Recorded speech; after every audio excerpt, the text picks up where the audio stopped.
Good day, Dr. Hasina. In this video, we will be presenting our Bioinformatics 1 project, which is Find a Gene. My group members consist of me, JAYADHANYA, VIJAYALINGAM, FADLIN, AFINA, and Nguyeling. And we are from Group 5. So in this video, I'll present my part of our bioinformatics project, where I identified a novel gene using BLAST tools and analyzed its significance. I'll focus on my contribution, which is selecting the target protein, performing the BLAST search, and then interpreting the results. So our project began with selecting a protein to study. So I chose the human BRCA1 protein with accession number NP00N 0092225.1 for two key reasons. BRCA1 is a well-known tumor suppressor that repairs DNA damage, and mutations in this gene are linked to breast cancer. Its conservation across species makes it ideal for finding evolutionary relatives. As shown here, BRCA1's function in maintaining genomic stability is critical, so identifying its homologs in other organisms can reveal how this gene evolved.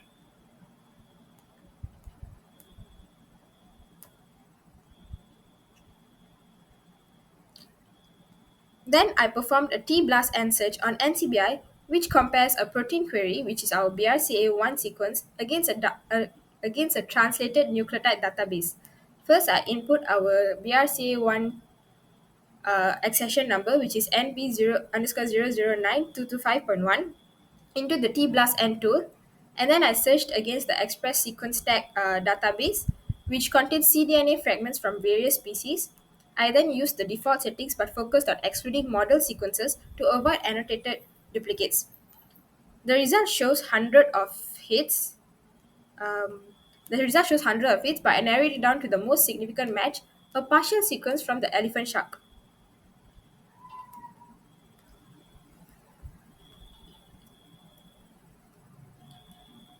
The key findings from this element is that the score is 51.6 bits, which is moderate similarity, and then we have identity only of 37 percentage of amino acid matches, but we have 61 positives, so structurally similar residues. And then we have an E value of 1E-06 indicating that the match is not random. This suggested that elephant shark sequence might be a divergent homolog of BRCA1. To confirm its novelty, my teammate later on validated it with the BLAST-P search. Moving on to the next part, we are going to look at the novel protein we have found. So my name is Yuling, matrix number A23CS0149. So this novel protein sequence is found from the organism Calorhynchus milli, or the common name elephant shark. So since we have found this protein sequence through the previous T-BLAST-N search, so the initial source from the T-BLAST-N is a full-length cDNA library, and through that T-BLAST-N, we found this protein sequence. So as we can see, the protein sequence is here. This is the partial sequence. So this protein has shows a BRCA1-like properties, which indicates a potential homologous with our initial BRCA1 protein that we have selected for this bioinformatics 1 project. So to prove that this protein sequence is indeed novel, we have performed a BLAST-P search against the protein library. So as we can see here, the database, we have selected the non-redundant protein sequence NR, and all of the parameters are of the standard parameters. So after the BLAST-P, we have found a list of sequences which are potentially homologous to this novel protein, but most of them score a percentage of identity lower than 60%. So we can look at the graphic summary here. So as shown previously, the tool that we have used is BLAST-P and against the NCBI non-redundant database. And the outcome of this novelty validation is that this novel gene shows a partial similarity to the BRCA1 family proteins, and it is divergent enough to be considered as a novel gene. Okay, right now I'm going to explain multiple sequence alignment. So basically, this multiple sequence alignment was performed on a group of breast cancer type 1 protein sequences using MAFFT.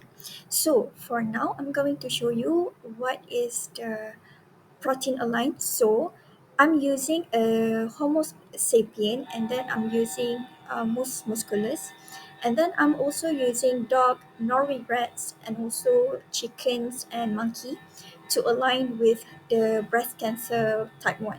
So next, why do we perform MSA? So this to identify the conservant region in BRCA1, and then to detect amino acid substitutions in the novel variants, and then to understand the evolutionary conservations across the species. So the step that I did is I'm going to NCBI. So basically, I'm just download the FASTA format, and then I put it into one file here. So I put it into one file. So as you can see here, all the sequence that I can find that related to BRCA1. So after that, I visit a website called MAFFT.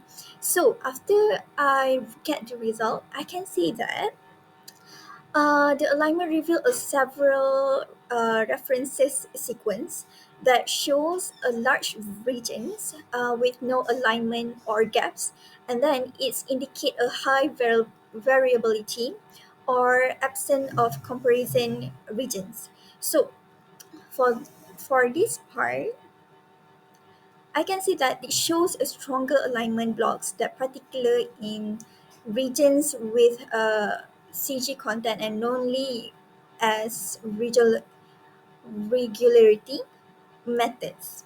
So for a novel variants, this shows that it's aligned between both human and also mouse for BRCA1 transcript. So it's suggesting that it may be a valid orthologs and a variant with moderate availability divergence.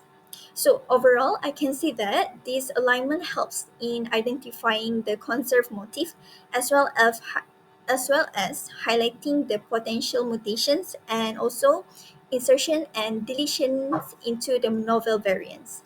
So that's all for the multiple sequence alignment. Next is phylogenetic analysis. So for phylogenetic analysis is actually to determine the evolutionary relatedness of BRC1 orthologs, and then to observe how the novel variants cluster related to known species, and also to validate the conservations across mammals and also a distant species. So before I go to the finding, I'm going to show you step by step how I did for this step. So first of all, I go to molecular evolutionary genetic analysis, which is MEGA. So I just insert by clicking edit view sequence files. So and I upload the files that I already compile all the sequences, and then after I upload this sequences, the file, I just click on alignment. So just click on align by muscle. So this shows the default setting for muscle alignment options. So after that, it shows the result and it shows here the gaps between the each sequences. So after that, I go to this phylogeny. So I just click on phylogeny, and then it goes to the tree. So what I can see by this my observation is there's three entries, which is GI 576101, and then 102 and 104 is basically have a strong clade, which is a bootstrap to 100. So it's likely representing different chains and also domain of structurally similar protein.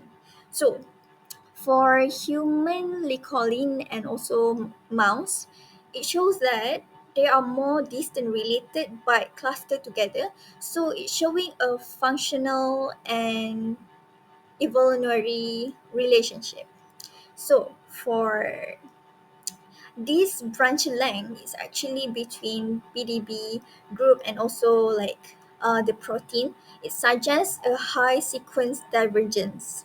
So I think that's all for my report. But we're going back to the slide. So the finding that I can find is there's 8 protein that sequences are used to align. So these can build the trees using the neighbor joining into Mega 12 with 500 bootstraps replications, and then I'm using the PDB in trees to cluster with a strong support. So I can see that human and mouse, like I said, is actually from a distant collide, and also it shows a evolutionary conservations of lipocalin across the species. So yeah, that's all for my part. Thank you. Last but not least, I will talk about the significance of our novel gene. Our analysis revealed that the elephant shark sequence, while distinct, shares key functional regions with human BRCA1. And this implies that 1. We have evolutionary conservation, where BRCA1's DNA repair function is so vital that even distantly related species like sharks retain similar sequences. And then we have also the novelty where the low identity 37% and unique substitutions suggest that this is a new variant, not a direct copy of a known BRCA1 protein. This project taught us how bioinformatics tools like BLAST can uncover hidden relationships between genes across species. It also highlighted the importance of BRCA1 in maintaining genomic stability throughout evolution. And to conclude, our findings suggest the elephant shark sequence is a novel, functionally related homology. Thank you.